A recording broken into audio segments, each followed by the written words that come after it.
Hi guys, welcome back to my channel. My name is Gracie. Today for Halloween I'm going to be talking just about some of the origins of Halloween and just kind of how it came about.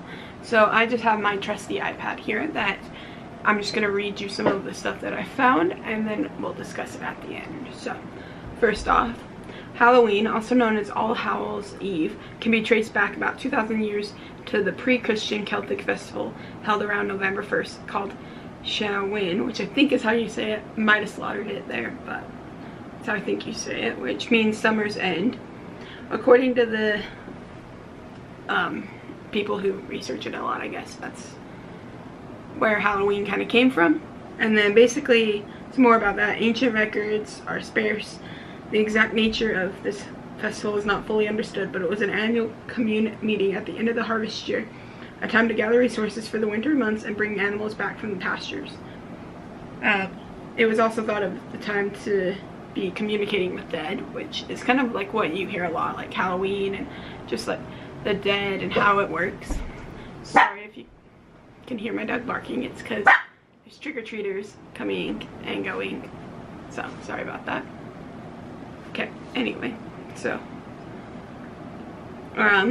it's basically just like the belief that like when someone passes away that the veil between the afterlife and the mortal life is really thin, and so a lot of people, like, this is when like a lot of the witch covens and stuff all do their stuff because they think that it'll give them better power and it just helps them a lot, which I find that really interesting because like what makes Halloween such a like different like why does it the veil so much thinner on Halloween, and what like causes people to think that that's there, like is there actual scientific proof behind it?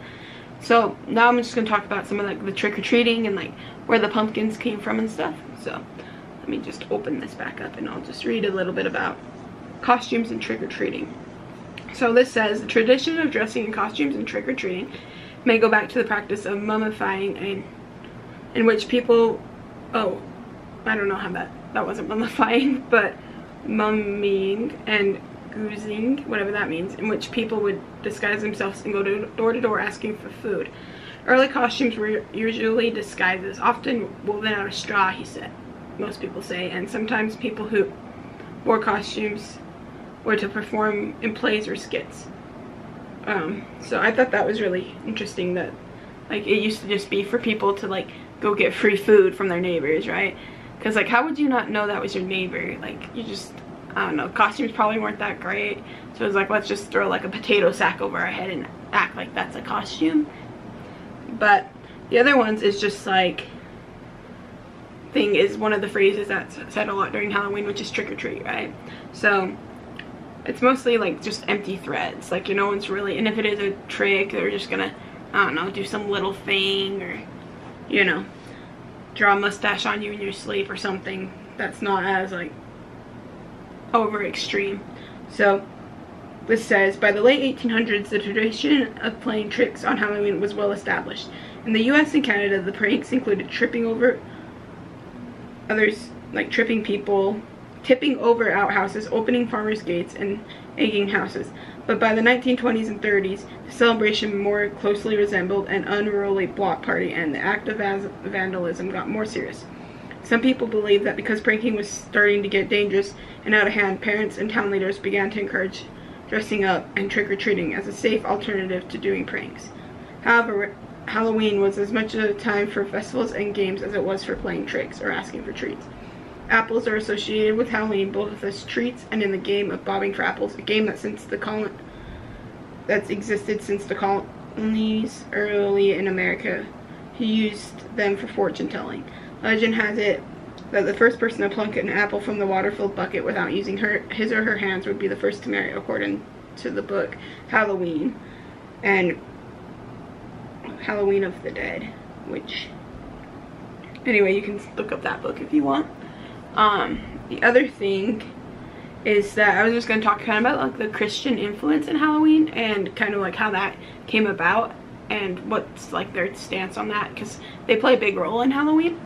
So the Christian and Irish influence. So this says some Christians have expressed concern that Halloween is somehow satanic because of its roots in pagan rituals. However, ancient Celtic did not worship anything resembling the Christian devil and had no concept of it. In fact, the festival had long since vanished by the time the Catholic Church began prosecuting witches in its search for satanic worshippers. And it says, and then it talks a little bit about black cats and their association with witches. And if you saw my witches video, I kind of explained that a little bit more, and just how like sometimes the cats were, or just, you know, any animal that followed a witch around was believed to be like reincarnated of a previous witch. Does that, if that makes sense? And then, I mean, as for modern Halloween beliefs or customs were brought to North America with the early Irish immigrants. Then by the great waves of immigrants fleeing the famine for the first half of the 19th century, known in the North American continent since colonies days. By the middle of the 20th century, Halloween had become largely a children's holiday. Since that time, the holiday popularity increased dramatically as adults, communities, and institutions such as schools, campuses, and commercial haunted houses have embraced the event. Through the ages, various supernatural entities, including fairies and witches, came to be associated with Halloween, and more than a century ago in Ireland, the event was said to be a time when spirits of the dead could return to their old haunting grounds. Dressing up as ghosts or witches became fashionable, though as the holiday became more widespread and more commercialized, and the selection of disguises for kids and adults greatly expanded beyond monsters to include everything from superheroes to princesses to politicians. So I think that that's really interesting, because if you look at it, like some of the main like costumes people wear are like the witches, the ghosts, or like maybe like they're a politician or a princess, or kind of depends what new Disney movie came out a lot of the times in the year what the littler kids are wearing. I mean, if there's a new princess, right, they're gonna dress up as the new princess, or superheroes. And so I think that's really interesting. Halloween is personally one of my favorite holidays, so I think that this is always a cool time. I'm really into the whole supernatural. Again, sorry if you can hear my dog. But yeah, so definitely my favorite holiday, this and Christmas, which is so weird because they're complete opposites. But let me know your guys' favorite holidays in the comments, and we can discuss those too when those come up. But anyway, so I think that the whole idea of Halloween stemming from pagan religion and just like worshiping the harvest season and letting people be able to make it and survive and not starve to death through the winter is a very good thing to celebrate. It's nothing like satanic or evil. It's just, that's just how it was, and people kind of take that extremely, obviously.